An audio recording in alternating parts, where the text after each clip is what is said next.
Hello, everyone.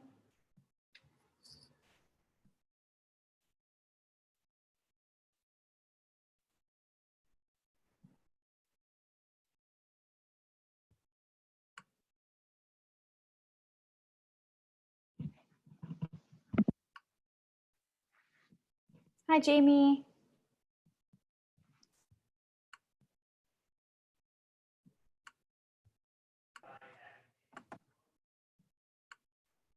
Hi, Bernadette. Hi. Hi, everyone. All right. Let's just give it maybe another 30 seconds or so to see if anyone else is going to jump on. Does anyone have any questions for me before we dive in? I'm good. Good for now? Okay. Awesome.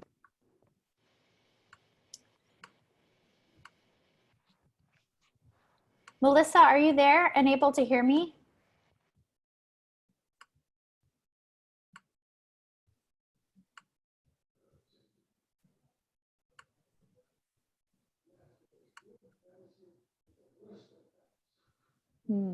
Okay.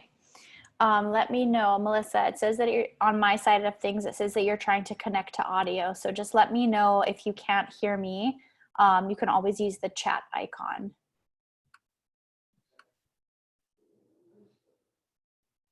Okay, everyone. So how I would like to get started today is actually taking us through a time in or a breathing activity all together. We're going to do flower breath today. So wherever you are in your space, I'll invite you to sit up tall in your body. And then you can keep your eyes open or closed, whichever feels more comfortable for you. We are going to just start by taking a few deep breaths in and out through our nose and mouth. So take a deep breath in through your nose, fill up. Deep breath out, release. One more time, deep breath in. Deep breath out. Great. Now for flower breath, I want you to take your hands and open them wide.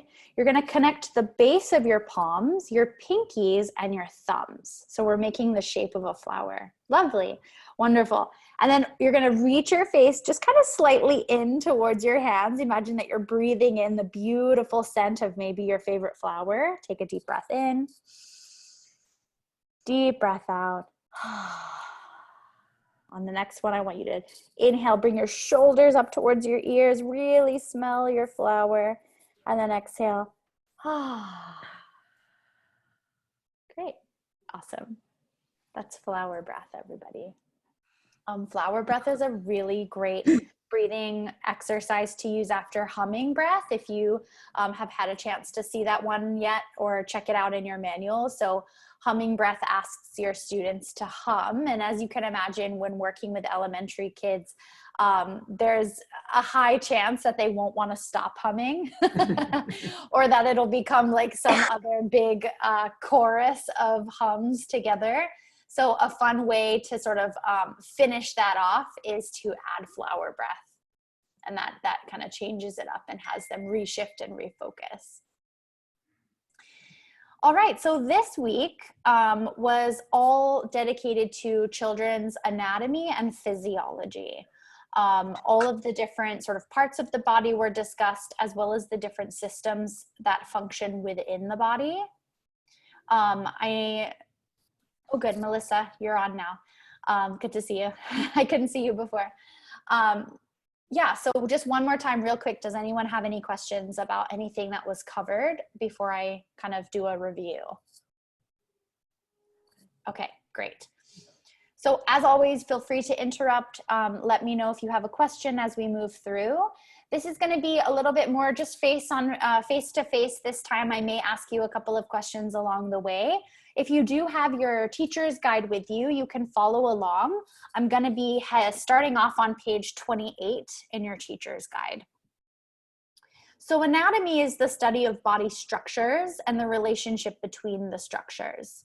Our purpose as yoga educators is to use that knowledge of anatomy, similarly to how we're using our knowledge now of brain-based learning and social emotional learning, to inform our teaching. help us to deepen our students' practice as well as to prevent injury. It's important to understand children's functional anatomical differences, because then that's going to help to minimize the risk of injury and maximize the physical benefits of the yoga itself. Okay, so I'm going to show you an image really quick. This is in your manual, but just in case you don't have it up. And I want you to notice from starting over here, where's my finger? There we go. Starting right newborn all the way through an adult, what are some of the major changes that you're noticing? Like what are, in terms of like proportion, what are some of the things that really stand out to you? The head size. Yeah, exactly, right? Like big head and little body. Anything else?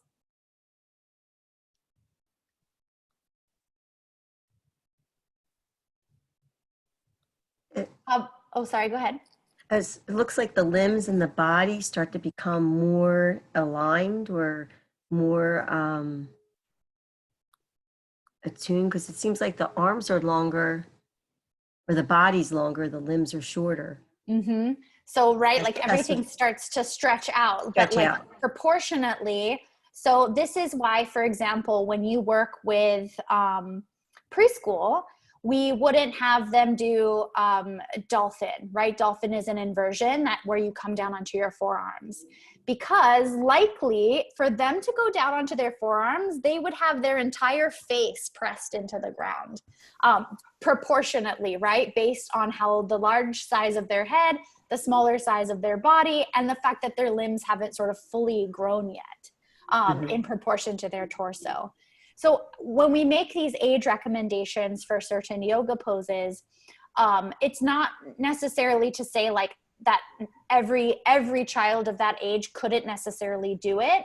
But what it does hint at is that based on the knowledge and understanding of how children do develop at different time periods of their life, certain poses are going to be safer and more accessible for certain age groups rather than other poses.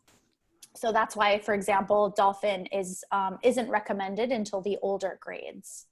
Even downward dog, not to say like don't use downward dog because it's recommended for all age levels, but just notice the next time if you ever do work with really young kids, notice how they look in downward dog and how close their face is to the ground.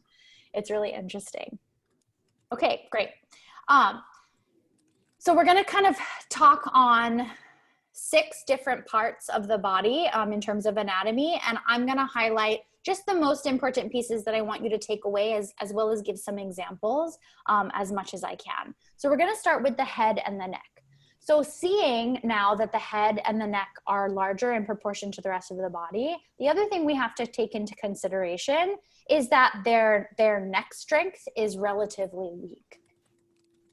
So this is going to make the child's neck more vulnerable to injury from sudden head movement. So how this appears in our yoga classes and within our cues, for example, is we never cue look up or drop your head back. Because if you think about the muscular development that it takes and the strength to bring your head back up into a neutral position, comes with time and maturation of the body. It's not something that, is necessarily easy to do right away for children. And that sudden movement can potentially place excessive strain on that part of their body. So another thing that you'll hear us say a lot is tuck your chin to your chest. So anytime you're in a forward fold or in a pose that encourages students to come back up to standing, tuck the chin to the chest, slowly roll up, lift your head up last. And what that's going to encourage them to do is protect the head and neck on the way up. Because guaranteed otherwise, if you just say stand up, they're going to fling their head back and try and stand up really straight, really fast. Okay. benefits for yoga in terms of the head and neck. So it not only helps to promote spatial awareness of the head and neck, so starting to like really become aware of how their head and necks can move in space, but it also helps to start strengthening those supporting neck muscles. So for example, in triangle pose, what you'll tend to notice is that their heads are dropped down towards their shoulder. So by encouraging them to lift your ear away from your bottom shoulder, they're becoming aware of their head in space, but then they're also strengthening those muscles within their neck.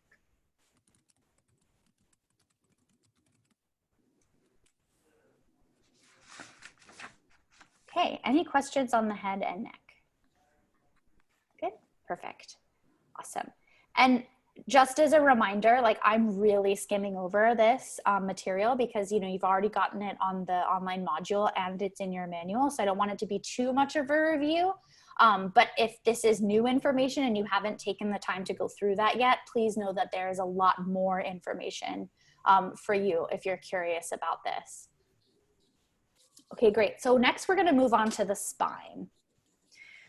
So the spine consists of 33 vertebrae divided into 5 regions: the cervical spine, the thoracic spine, the lumbar spine, the sacrum, and the coccyx. So a fun activity to do with your students to kind of introduce them to 3 major areas of their spine, it goes like this. So you can have your students pair up, and one student will sit easy pose, the other student will go behind them. They take their 2 peace fingers, and then very gently, of course with permission, they can start to kind of like fingertip their way down their friend's spine. And as you do, so you start at the top of the head and you start to walk down, and you ask the question, what time do we normally eat breakfast? Does anyone want to share roughly what time? 7. Yeah. About 7 o'clock, right? So there are 7 vertebrae in your cervical spine. So then they can kind of walk through and get a sense of that. And then you continue to have them walk down. Now we're in our upper back, our thoracic spine. And what time do we eat lunch? Noon, 12. Noon, so 12. So there are 12 in your thoracic spine. And then as they walk down, and then we kind of get into a little bit more of the lower spine, the lumbar. What time do we eat dinner? Around 5. Yeah, 5 o'clock. And then I joke with all my students, like, I usually eat around 7, but apparently we're supposed to have dinner at 5 o'clock. So 7, 12, 5 o'clock, 7, 12, 5 in terms of the different parts of the spine. So if you're teaching about the spine or teaching about body awareness, or the functionality of the spine in your theme, in your concepts, this can be a really nice activity to not only sort of help to continue to support those social skills in your students, but also a heightened awareness of how their body moves and how to better support their spine. So a child's spine is hypermobile due to elastic ligaments, underdeveloped muscles, shallow joints, and wedge-shaped vertebrae that separate easily. So due to this hypermobility, they're going to be more prone to spinal injury. Spinal development affects a child's center of balance as well. So as the child grows taller, their center of gravity starts to move down the spine. Their center of gravity will have shifted from the 12th thoracic vertebrae to about the 5th lumbar vertebrae by the time they reach adult height, right? So it's that idea like kids are always falling over. And sometimes it's like, are they just flinging themselves around? Like, why are they always falling over? Now, like kind of really grounding that information and realizing that their center of gravity is actually constantly shifting because of their growth and development of the spine.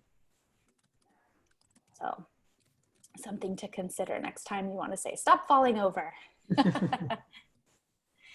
So how we can support this in yoga, in mountain, we can keep your feet hips distance apart.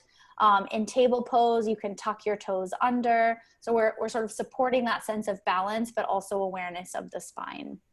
Other benefits of yoga for the spine include alleviating back pain, decompressing the lower back, enhancing flexibility of the spinal support muscles. It restores spinal curves and relieves pressure on the nerves, and stretches and strengthens the spinal support muscles.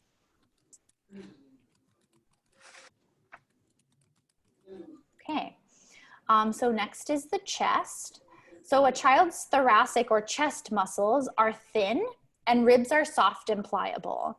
That makes them more susceptible to thoracic or chest injuries. So be cautious when working with high energy groups of kids or playing games that involve body contact. Be really present to what your students' energies are and their needs. Rambunctious behavior can easily result in injury. So kind of combining this with now what we're understanding about developmental milestones, that they're also testing their boundaries at this point, right? That's part of where they are at developmentally. That's going to increase sort of the risk of them getting hurt in different situations. So that's why we want to come back to our behavior management, our positive classroom management, and our understanding of, modifications and really setting them up for success. So benefits of yoga for the chest, it can help strengthen the intercostal muscles. Feeling breath, for example, is a really great way to bring that awareness into those muscles, as well as stretch and strengthen those muscles.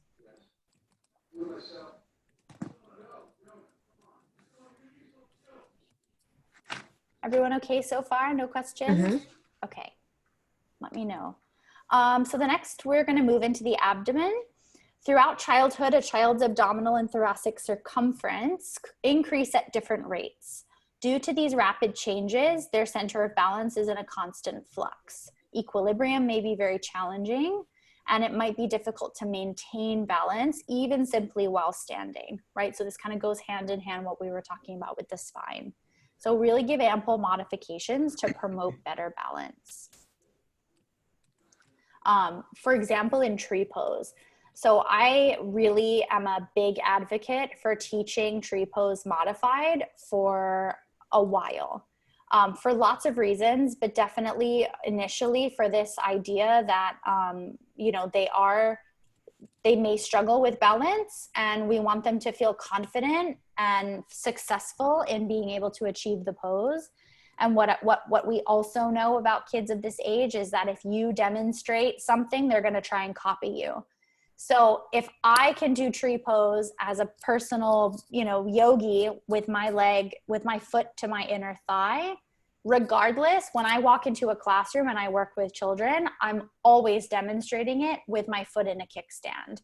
And that's because I know that if I showed the other variation, they're all going to try to do it, and likely half of the group is going to fall over and potentially hurt themselves. So consider that, right? When you are going in, like, you may be a very well practiced yogi, but reminding yourself of who you're working with, and and really making it so that they're going to benefit from the experience as much as possible.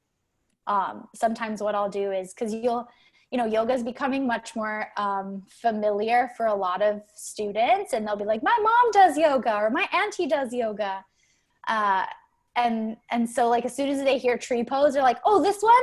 And then a lot of them know exactly what it looks like and what to do, but likely they're putting their foot on their knee, or trying to bring it up really high and fall over. So again, just knowing that, you can really be that voice of, you know what, we're going to try it this way today. I want to see how well can you focus, and maybe you've seen tree pose in a lot of different ways before, but I'd like you to try it this way to see what that changes in your body. So always giving them, a way to connect with what it is that you want to share with them.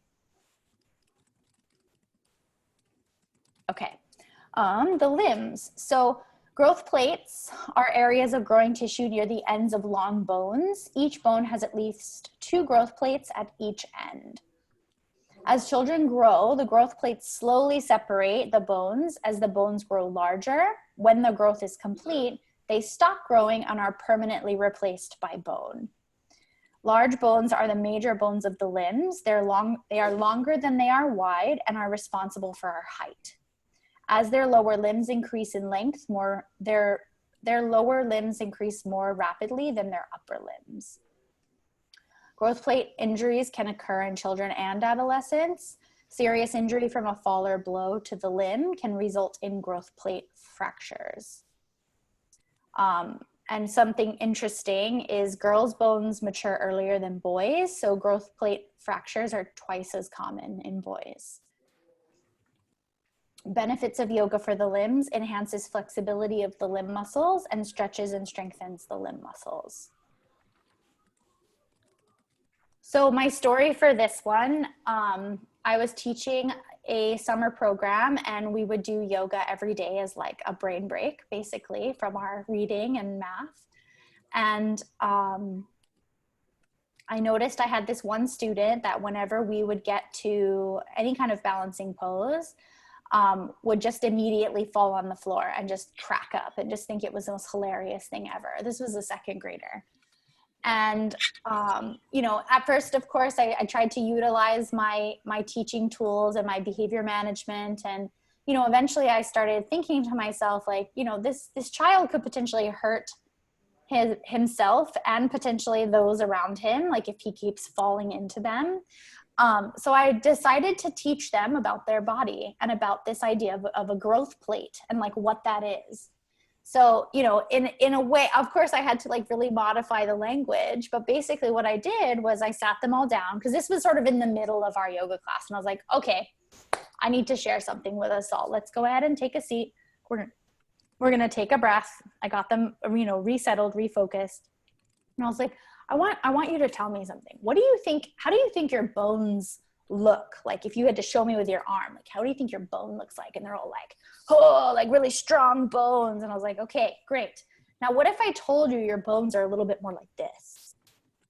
And they're like, what do you mean? And I'm like, well, in a way, because you're still growing, your bones are not locked in place just yet. So sometimes your bones, it's going to kind of feel or be like they're moving around in space. Eventually, your bones come together, they lock into place, and they're really, really, really super strong. Now, what do you think is going to happen if I fall and my bones are like this? And they're like, oh, you could get really hurt. I'm like, yeah, but what about if I'm locked into place and I'm really solid and strong? Like, oh, okay, you'll probably be okay. Great. So when we're practicing yoga and we're doing our balancing poses, I want you to remember that, because I don't want anyone to get hurt, because remember, your bones are still developing. And then he never fell down again. So that was my success story about, you know, the limbs and being able to share that information. So, you know, especially as students get older, right? Like they want to know more and more of the why. Like, why are you telling me to do this and not to do this? So if you share that information with them and they suddenly become that much more aware about, you know, what is happening in their body and why we're doing certain things, I think it helps to encourage that sense of buy-in versus just saying like, it's because I said so, right? Like we want to kind of avoid that whole phrasing of things. I had a little girl fracture her growth plate on the playground. Oh my gosh. She was in a boot for 6 weeks. Jeez. Mm-hmm. Yeah. Yeah. I mean, like I just feel like seeing little kids in casts all the time is like pretty common. And so, right, this is like just sort of further testament as to like why that's happening. You know, it's not necessarily that they're being rascally. It's like they're just really susceptible to a lot more than we realize if we haven't sort of priorly studied these things. Yeah. Oh, I could tell you lots of stories about injuries on the playground, but we won't get into that. Great. Okay. So the last part of anatomy is alignment. So alignment relates to how the head, neck, shoulders, spine, hips, knees, ankles, and feet all line up. Proper alignment optimizes breathing, body mechanics, and posture. Yoga increases body alignment and posture by developing core strength, but also body awareness. So try this for me. This is kind of a fun exercise. So So you can take your hands, this is feeling breath. You can take your hands and you can find your ribs or the area around your ribs. And then what I want you to do is like crunch yourself forward and make yourself really, really tight into a little ball and try to take a deep breath. Ooh, okay, kind of hard. All right, now sit up really, really tall. Keep your hands there. Now take in a deep breath.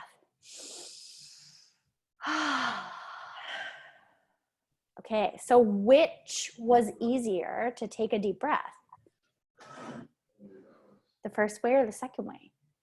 Second way. The second way, yeah. So if our brains need oxygen to do their very best, do you think it's more important that we have good posture or that we don't have good posture? That we have good posture. Of course, right? Because when we sit up tall, suddenly we can bring in more oxygen into our lungs, which is going to oxygenate our brain, which will help us learn, right? So it's all part of that why behind what we're doing. So alignment, of course, is important, but you know, kind of going back to a prior conversation that I know that I've shared with you before as well, is that it's not our only focus. So like, I know if anyone is an Ashtanga yogi practitioner, it's all about alignment. Like your alignment has to be on point. But you know, we're working with children and we're working with developing bodies. So, you know, most often they're doing the best that they can with where they are in their body. So we have to really start to remove that idea of what it's supposed to look like. And as long as they're being safe and we can kind of keep a general eye on what they're doing, and give them those verbal cues, right? Like lift your ear away from your shoulder. Try to close your ribs towards one another. Pull your belly towards your back. Like as we give them all these verbal cues, they can start to find better alignment, but just understanding that like we're not placing them or physically putting them into what would be quote unquote proper alignment because they're not fully developed yet, and that might look very different in every single one's body. So remember, come back to your intention, come back to your objectives, but remind yourself that we are meeting our students where they are. I love to share, like yoga is not about what it looks like, it's about what it feels like. So you want the pose to feel good in your body. Okay, so that concludes anatomy. Everybody okay? Mm-hmm. Awesome.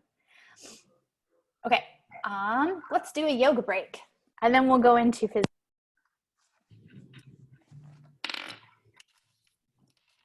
All right, so here's what we're gonna do. We're gonna play a game called If I Were a Tree. If you can turn on your mic, I would love everyone to participate in this activity. You don't necessarily have to stand up. If you can kind of do your arms, that'll work too. But basically the rules of this game are we're gonna show different types of trees, and there's a little phrase that we say with it. So I'll try and then you try. So the first phrase is, if I were a tree, I wouldn't look like me. You guys try. If I were a tree, I wouldn't look like me.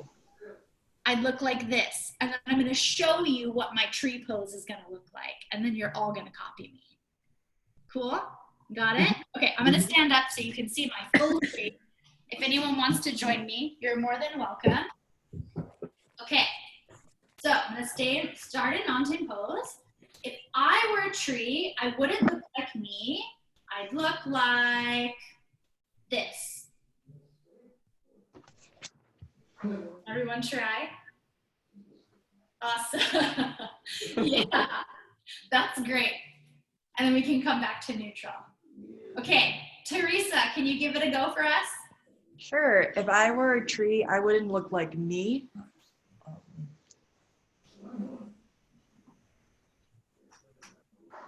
Ooh, that made my hips pop. That was great. Thanks. Awesome. Nice, Teresa. Melissa? If I were a tree, I wouldn't look like me. I'd look like this. I'm trying to be in the little screen. I know. All of us are also trying to fit into the camera. That's great. Right. Awesome. Thanks. How about Jamie? If I were a tree, I wouldn't look like me. I'd look like Ooh. This is very like modern dancer. Eagle. I love it. Bernadette? Okay, if I were a tree, I wouldn't look like me. I'd look like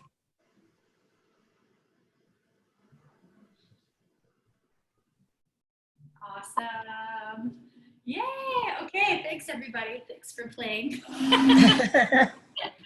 Little brain break. good to move around. Yeah. It's like information, and then it was like, okay, wait, I got to move my body. Okay, just give me 1 second to get reset up. All right. So yeah, that's a really fun game to kind of throw in. So I'm not sure if and when or how many times I've mentioned this, but you know, one of the benefits of the yoga ed lesson plans is that there's definitely some flexibility in some of the components. Meaning if you know you want to play the game If I Were a Tree, while you're doing your sequence, once you get to tree pose, you could technically stop there in your sequence, play the If I Were a Tree game because they just, you know, did tree pose, and then go back into your sequence. So it's kind of like taking a pause within the flow of your sequence to play the game, even do the partner activity, and then kind of re-diving back in to finish it out. That way you're moving straight into relaxation. That's something that I do a lot. Every teacher is different, but I've found that sometimes the flow of that works a little bit better. So that way, once we come down to the ground, we can sort of stay there and really make that shift into relaxation. But of course, you know, depending on the students, they may need to keep moving and keep going and then come into a game or partner work later.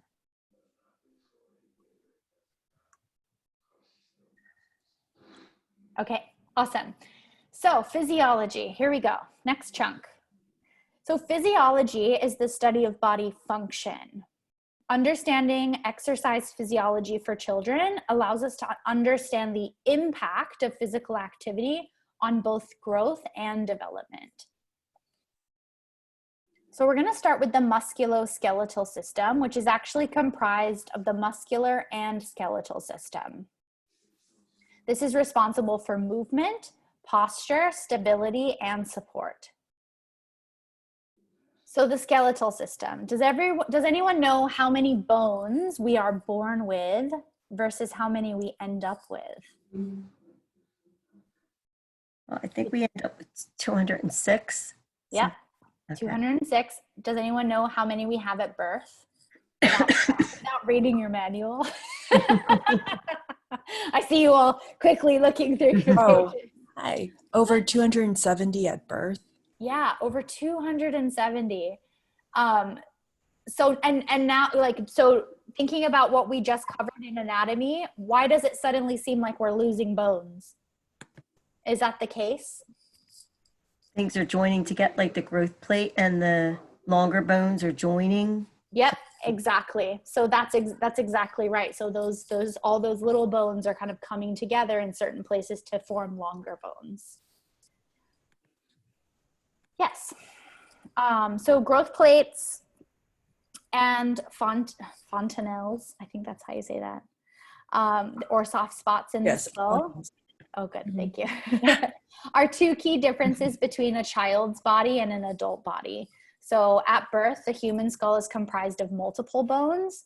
The fontanelles are membranous gaps between the skull bones that allow for rapid stretching and flexibility in the skull as the brain expands. And then the last fontanelle closes at 19 months, right? So not only like in terms of thinking of the long bones of the body and the limbs, but also within the skeletal, the human skull as well. So bone strength is determined by the skeletal's total bone mass or the amount of bone tissue in the skeleton. During childhood and adolescence, the skeleton grows not only in size, but also in density. Exercise is critical for strong bones. So weight-bearing activities place mechanical strain and tension on the growth plates, which then causes the body to increase bone density in order to respond to the stress. Bone strength is important in preventing fractures as well as osteoporosis. Starting physical activity early in life can also reduce the risk of chronic pain and skeletal health issues later in life. So in terms of considerations for yoga, while yoga promotes healthy bone growth, avoid poses that may cause students to fall or injure themselves. Notice where your student centers of gravity are and be generous with modifications that support balance. So the muscular system, this is going to be the muscles and tendons and is responsible for posture and movement. So researchers in an LA charter school who participated, for students who participated in yoga ed classes, they noticed that they experienced significant gains in their upper body strength over 1 year when compared to school district means. So school district means meaning like a general sort of physical education class, if that's what they had access to. Yoga builds muscular strength through weight-bearing postures and strengthens different muscular groups. As children's muscles become stronger, their endurance also increases, their muscular endurance. It becomes easier to exercise for longer periods of time. And strong muscles also provide better support for bones and result in less injury. Flexibility is the ability to move muscles and joints in their complete range of motion. So everyone take your arm and sort of just bring it down by your side for a moment. Good. And then I want you to lift your arm all the way up towards the sky and then reach back and just sort of create a big circle. You can do that a couple of times. And then you can take it opposite direction and move it around. So would you say that all of us are moving exactly the same in our bodies? No. But are we all demonstrating flexibility? Mm-hmm. Yes. So flexibility is not just doing the splits. That's another great conversation to have with your students, right? You're like, what's flexibility? And they're like, the splits. And then, 4 of them are in the splits before you can even say anything next. So it's kind of nice to remind your students and yourself that flexibility is just being able to move in your complete range of motion, and that's different for everybody. So yoga is a great way to maintain and improve flexibility. Significant improvements in flexibility were seen in students who participated in the yoga ed program as compared to their peers. So the reason I kind of include some of this research, these research tidbits, is also for those of you who are seeking grants, for those of you who are seeking sort of support in getting into school programs. When you do meet with school administration or sometimes like the superintendent or district, they are going to want to hear what the data is. So for you to be able to sort of provide, like, studies have been done, these are the results, this is what it's shown to have improvements in for students' health and wellness, like that kind of helps you speak their language in a way, and really helps you make those initial connections that then open the door for you to obviously share how else yoga will benefit the program. So I like to kind of include those pieces within this part of the conversation, just so that you can see where those resources are. So just if you want reference, I'm on page 36 of the teacher's guide. And there are quite a few pieces of research information here that comes specifically from research, which are cited, and you can find them at the bibliography at the end. Okay. Muscular development. So children have proportionately less muscle mass than teens and adults.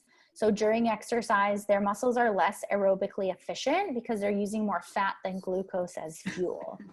So they burn out really quickly. I think I've said this to you guys before. That's why we kind of want to alternate between exertion and relaxation. So they can build that stamina and they have very quick rebound, but initially they're burning out really fast. So when they're saying like, oh, I'm tired, or they're dropping their arms really quickly, it's not, from an adult's perspective, it's not that they are giving up or just can't be bothered or don't want to or causing behavior. Like, we have to also remind ourselves that it could just be that their muscles really are tiring really quickly. Also, keep in mind that younger children can be pushed easily beyond their limits and incur serious muscle fatigue during exercise.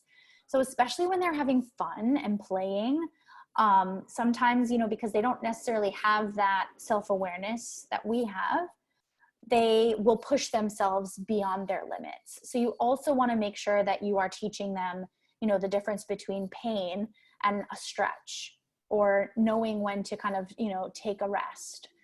If you're in Warrior 2 for a really long time, like straighten the leg for a moment and then come back down. So kind of teaching them those tools to really listen to their bodies as well. Has anyone noticed roughly thus far, either from the teaching that you've seen online or in our conversations or in your manual, roughly how long you would keep, let's say, kindergarten, first grader in a pose? Want to take a guess? Maybe 15 seconds or longer. 1 to 2 breaths. Yeah, let's try 15 seconds. Let's try. Okay, everybody. We're gonna make this an activity. All right, so let's take Warrior 2. So you're gonna come into your Warrior 2 legs, big stance. Turn one set of toes towards the side so that your hips are pointing forward and your legs are like on a surfboard. Sink deep into your legs and then reach your arms all the way out in front of you. Slide your shoulders together and down. Okay, we'll hold it here. So go. 15 seconds. Ready? I take it back. Now let's try 1 to 2 breaths. So we'll do the other side. So take your foot, turn out the other side, bend into your knee, lengthen through your fingertips. Take 1 deep breath in and out. One more time in. Straighten your leg, turn your feet in, and come back together. Good. Melissa, you are so funny. I realized, I was like, oh my gosh, 15 seconds isn't a long time. And then when we went there, I was like, oh geez, 5-year-olds could never have an attention span of that long. Like, I'm so thankful that I just had to take advantage that you said that. Because like, if someone were to say 15 seconds, I'd be like, gosh, that's super fast. That's like right. Time. But when you're thinking about, like having to hold a pose, and I mean, your body is working hard. So especially, when you have to consider all these development things that are going on as well. So usually 1 to 2 breaths. And I probably do 1 breath because the first part, they're already in it while I'm cueing them, right? Of like, put your arms here, put your legs here, do this. They're already in the pose. Then I'll cue the breath, deep breath in, deep breath out. Okay, and then we start kind of moving out of the pose. So, right, it's an attention thing, but it's also a matter of supporting them developmentally where they are. Great. Right, and if we think about an adult yoga class, Teresa, like how long do you hold breaths? Isn't it like 5 to 10 breaths? Oh, yeah, for Yeah, Ashtanga, it's 5 Yeah. breaths, and then 10 breaths when you're in the closing sequence, and then even longer if you are willing to and would like to expand your, let's say your adventure, you can hold it a little longer if you'd like. Yeah. Yeah, so I mean, right, and every yoga, there's different lineages of yoga. That's one, but I would say typically like 5 to 10 breaths for an adult yoga class. Yes. And even that feels long for an adult sometimes. Mm-hmm. So, okay, great. All right, the nervous system. So the really big takeaway here, so just real quick, the central nervous system consists of the brain and spinal cord, and the peripheral nervous system consists of the nerves. So there's a really great image in your manual. I'll just show you quickly. That sort of does it color-based, so you can see sort of the two different systems. So that's really helpful visual. And I want to bring your attention to the sympathetic nervous system and the parasympathetic nervous system. So these are part of the peripheral nervous system. And the sympathetic nervous system is the fight or flight response. So does anyone know what the parasympathetic system is? Resting. Yeah, rest and digest, right? So it's like that fight and flight or rest and digest. So what's important to know here is that the rest and digest, or the parasympathetic nervous system, this is also the relaxation response. So this is also kind of what we're aiming to trigger when we're moving our students into relaxation or like more restorative poses.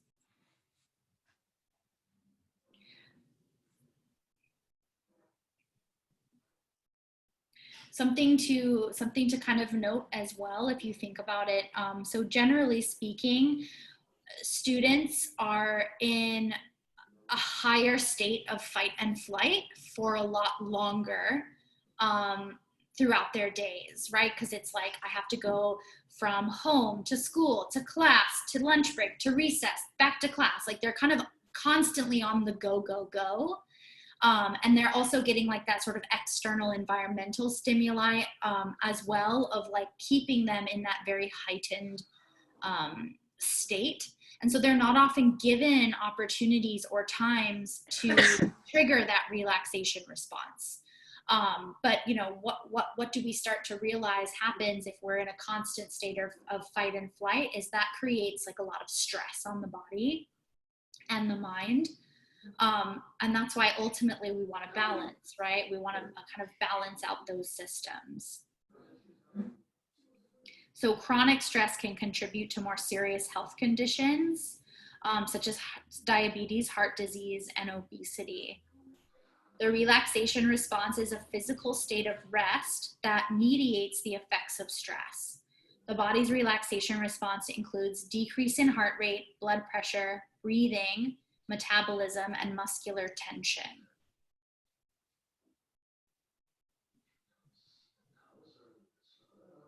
Okay.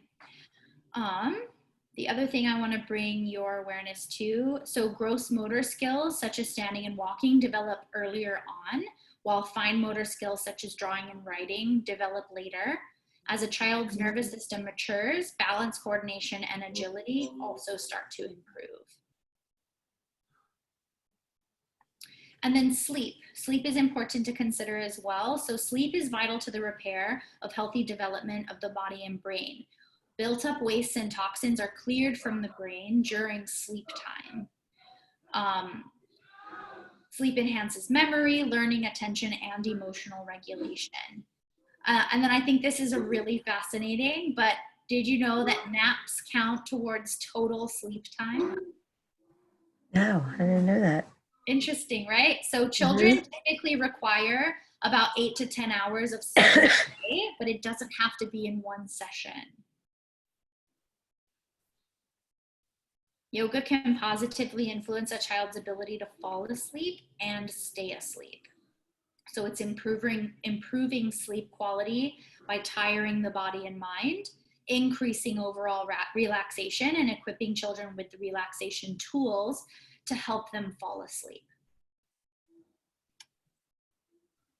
So benefits of yoga for the nervous system: encourages locomotor development, decreases stress and anxiety, and improves sleep quality and quantity. All right, cardiovascular system. So this is the heart, blood vessels, and blood. Research suggests that yoga can reduce blood pressure, lower cholesterol levels, mediate blood sugar, and/or increase heart rate variability. Regular physical activity promotes cardiovascular health in children. Younger children have smaller hearts, so their hearts have to beat much faster for lower cardiac output and stroke volume. So their heartbeats can reach up to 200 beats per minute during exercise. And then at rest, it'll gradually slow down as they start to get older.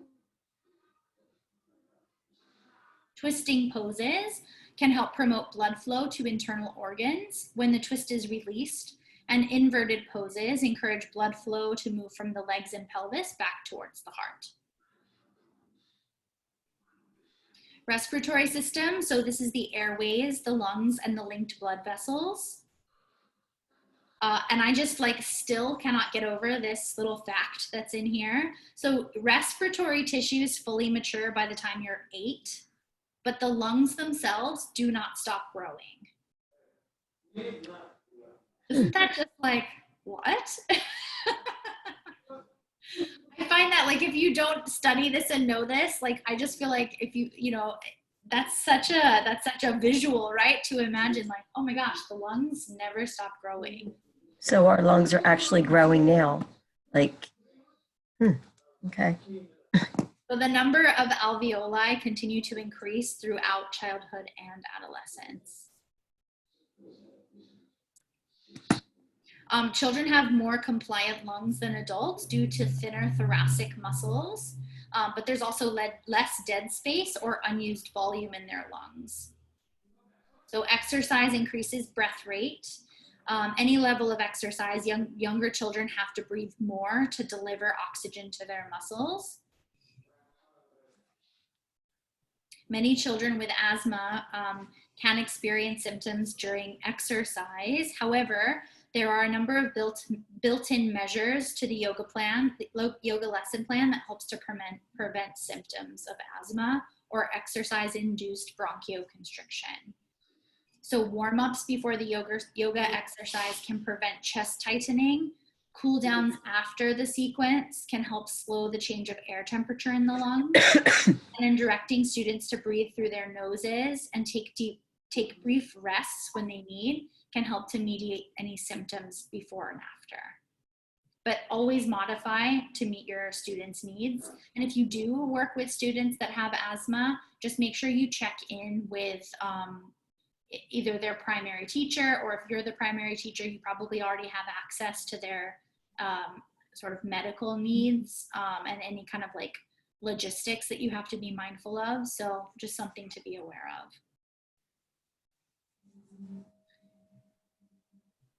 So the way we breathe affects our physical and cognitive states. As discussed earlier, stress prepares the body for that fight and flight response. The brain is going to trigger shallow and rapid breathing to increase oxygen intake and delivery to the extremities. The reverse is also true. So shallow and rapid breathing can trigger feelings of stress. So giving them those tools, right, to be able to recognize how am I feeling in my body? How is my breathing in response to how I'm feeling in my body? Now, what can I do in order to calm my body down or even energize my body? So it's empowering them to regulate their state by using their breathing techniques. Okay, the urinary system. So the big takeaway for this is just realizing that the nervous system maturation is required for bladder control. And the ability to control urination is a process learned early through potty training, but there's still some sort of variation, right, when you're working with students. This is why accidents can still happen. So that whole behavior scenario, right, of do we let them go to the bathroom? This is something to consider, right? Because, they might be really, really excited and wrapped up in what you're doing and be like, no, I'm fine. But then really they're not, because, they haven't fully developed that ability to hold it, for example.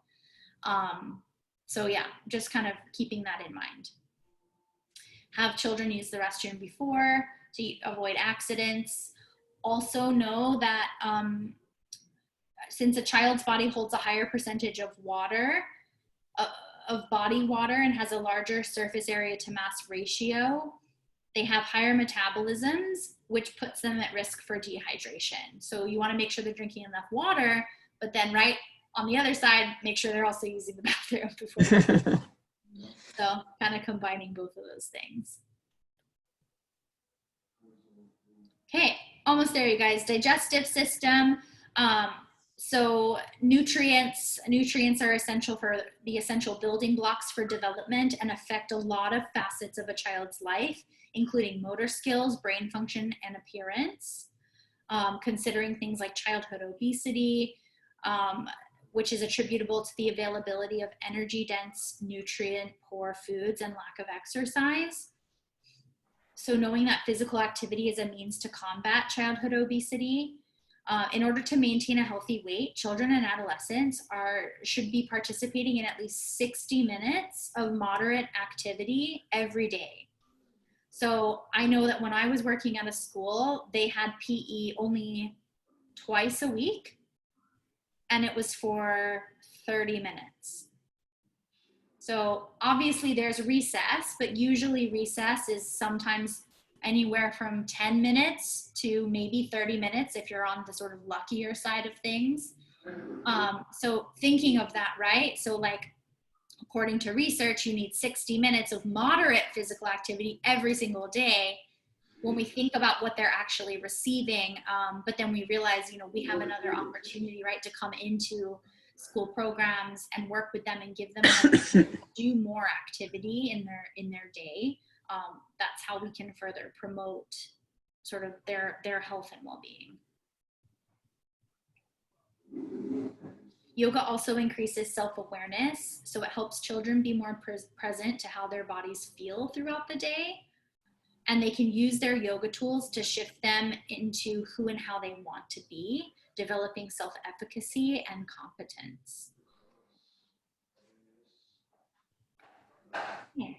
So the immune system is the last one we'll talk about.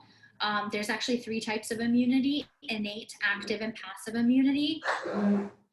Immune function depends on genetic inheritance, exposure to environmental threats, and lifestyle. This is where chronic stress comes into play because it damages the development and function of the immune system. Yoga can improve the function of the immune system in 2 ways. Yoga can decrease stress and its negative effects on the immune system, and because it's a physical exercise. Whew. Did it. A lot of information.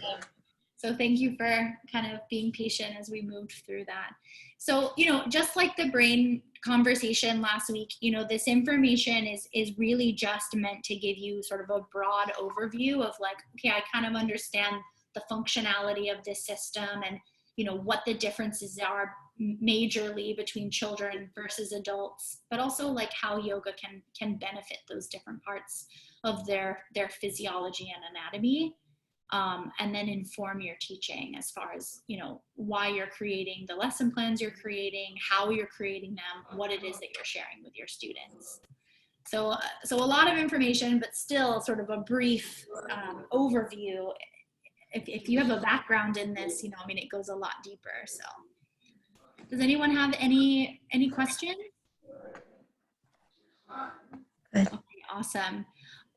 So real quick, what I'm going to do is I'll share my screen with you really fast just to show you this week's homework.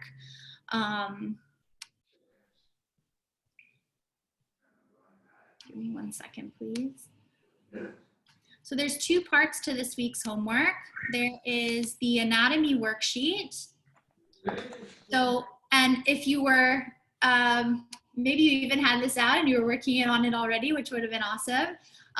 But the anatomy, so basically you're going in and filling in modifications. So the head and neck, you want to avoid yoga poses that put weight on the head. What are some other modifications that you could make to support the head and neck? Same for the chest, same for the spine, the limbs, and the abdomen. And then the other worksheet you're going to do is the physiology worksheet. Where are you, physiology?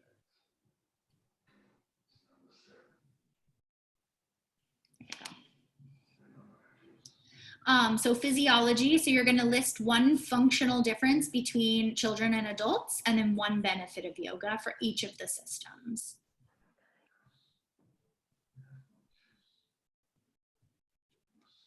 Okay, anyone have any last minute questions? Yeah, Teresa? Yeah, thank you, Harmony. For the first worksheet, the one with the anatomy, are you trying to like, for example, if I can give you an example, like with dolphin posture, you wouldn't write down the posture per se, you would write down what to do instead of dolphin posture for the head? You could do both. So you could say like, instead of doing dolphin, I might choose to do this as a modification.